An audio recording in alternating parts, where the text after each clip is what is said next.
Today we'll be looking at writing a piece of music in that classic film noir style.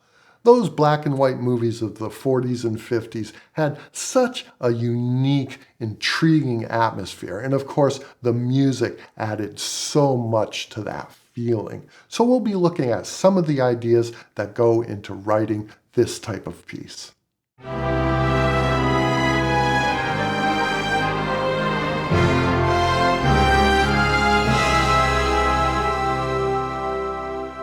As with most pieces, I like to start with a really strong idea of what I'm trying to achieve with the music before I even put any notes down.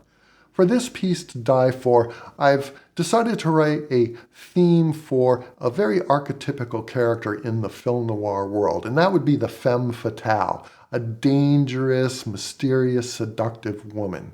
And you can see that in the tempo marking, I've even put the word sultry. Our instrumentation for this is alto saxophone as the lead melody, and I think that really fits the idea of this piece. Then we have a string orchestra of violins, viola, and cello, and then an upright jazz bass to really ground it in that jazz feel of the noir films. Let's take a closer look at the melody and harmonies that I've used. The piece is in the key of A minor, and you can see that I start right away with this A minor add 2 chord. Now why didn't I pick an A minor 7 or an A minor 6, which would be good choices typically for the first chord? Well, the reason is that I wanted to interject this major 7, this G sharp, into the chord so that we have the minor major 7 sound as part of the melody. It's a sound that's used quite often in this style of music. So I really wanted to have that G sharp. If I were to have the A minor 7, then I would have both the minor 7 and the major 7 in the chord. And we'd either get this type of sound with a half step, or if the melody was up an octave, we would get that flat 9 sound, which just doesn't work. The other option of the A minor 6 does work for the melody.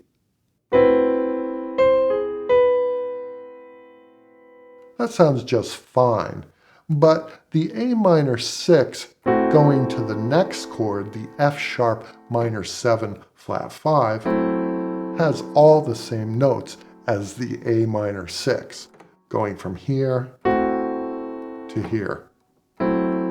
So there wasn't as much movement in the harmony as if I voiced it like this with this A minor add 2 and then going to the F sharp minor 7 flat 5. Once more. And finally, why didn't I just use an A minor major 7 chord here? Well, these chords come from my sketch, and what I'm telling myself in this sketch is that I don't want to hear that major 7 until it enters in the melody later in the bar. So if I play it right at the beginning of the bar in my chord voicing, it's giving away this note. I think it's stronger to have it wait with this kind of voicing. This melody could have been,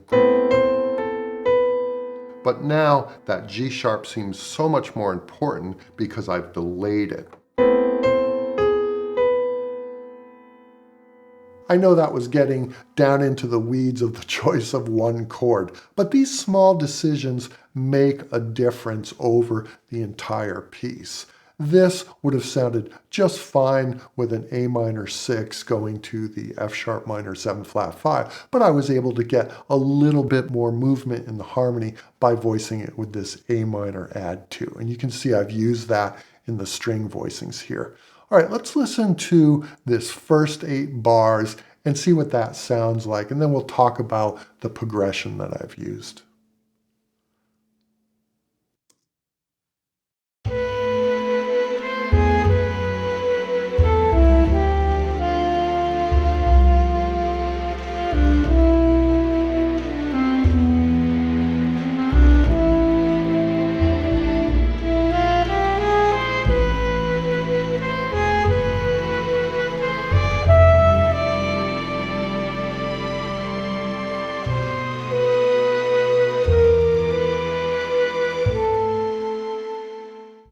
I think this really captures the feeling of those film noir movies, that black and white cityscape and our femme fatale on a hot summer night standing on a corner under a streetlight in a seductive pose. I think this really works.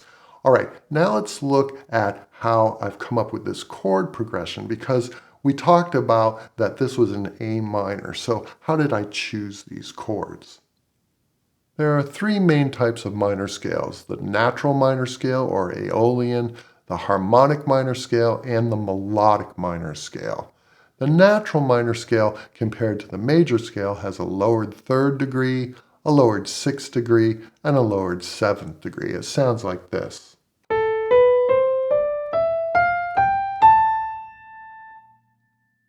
The harmonic minor scale compared to the natural minor scale has this raised seventh degree, that all-important leading tone, and it sounds like this.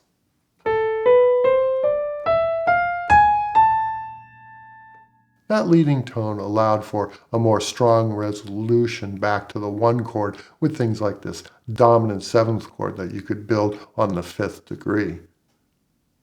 But it posed one problem, which was this augmented second interval between the F natural and the G sharp, which made melody writing a little bit more difficult, especially with the sensibilities of earlier composers. That's why the melodic minor scale was developed, which still has that flat third degree, but now we've raised the sixth and seventh degree, so we no longer have that augmented second. That sounds like this.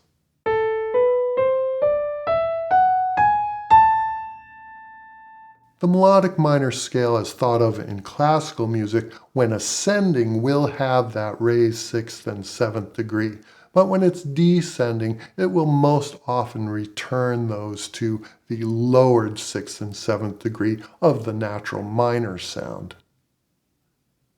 So since there are those three forms of minor scales, did I choose one of them and then build my chords on it for this piece? Well, no, that's not how I think of minor. I think of minor as a single unit. Even though there are different flavors of minor, I just think of minor as all of those possibilities, and then just choose notes from whichever scale I need to build a chord that I'm looking at. So you can see in this piece here, I've got the F sharp minor 7 flat 5, and yes, that could come from the melodic minor, but then if we look here, we have our F major 13 chord. Well, that could come from the natural minor. All right, let's look at the rest of the chords in this piece. We'll look at the functions of these chords. We start with that special voicing of our 1 minor chord with the add 2. Then we go to our 6 minor 7 flat 5, then to the 4 minor 7, and you'll notice that there's this /C written here. That indicates that we're continuing the D minor 7 through this measure. Now we're just putting that 7th, that flat 7th into the bass. And the reason that I've done that is that I want to keep this harmonic rhythm of 2 chords per measure going. Even though this is the same chord, a D minor 7 over C, it'll give it a little bit of movement to feel like it's 2 chords in that measure. And you can see that I've voiced this second voicing in the measure differently from the first voicing. Then we go to a 2-5-1 in our A minor. So we have our B minor 7 flat 5, E7 flat 9 to A minor 9. Then we have a sub 5 going back to 1. So this is a tritone substitution of an E7 flat 9 going back to our 1 chord.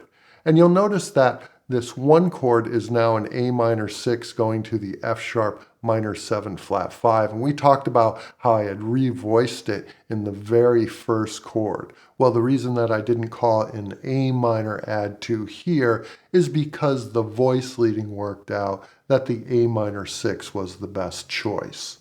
And this chord can use the melodic minor chord scale, so this G sharp works out well here. Then we go to our 6 minor 7 flat 5 again, and then this F major 13 chord. This is our flat 6 major chord, so this is a very interesting sound right here.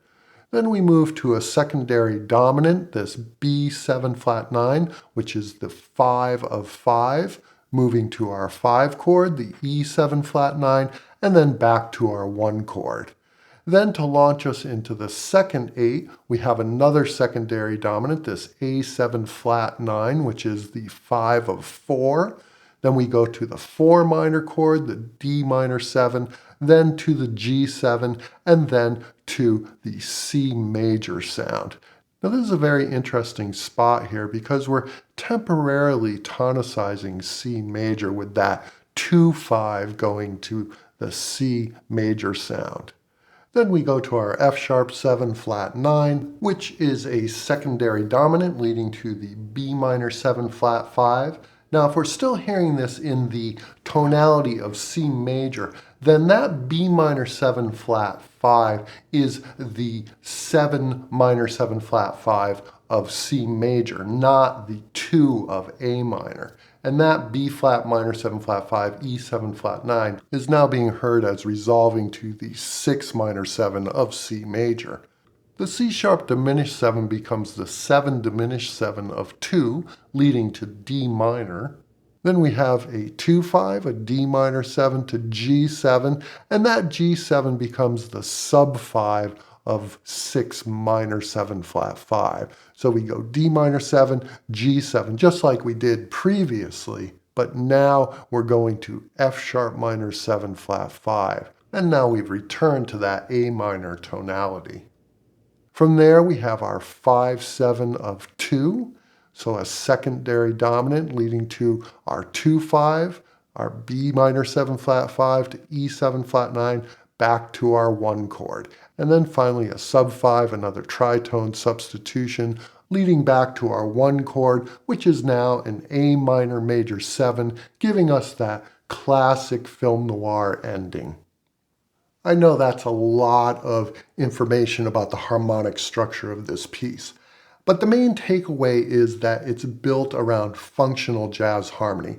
We have 2-5s and secondary dominants, tritone substitutions. We're using the sound of that minor major 7 chord, and all of that together helps to give it that classic noir feel. All right, let's take a listen to the piece To Die For, and I'll see you all next time.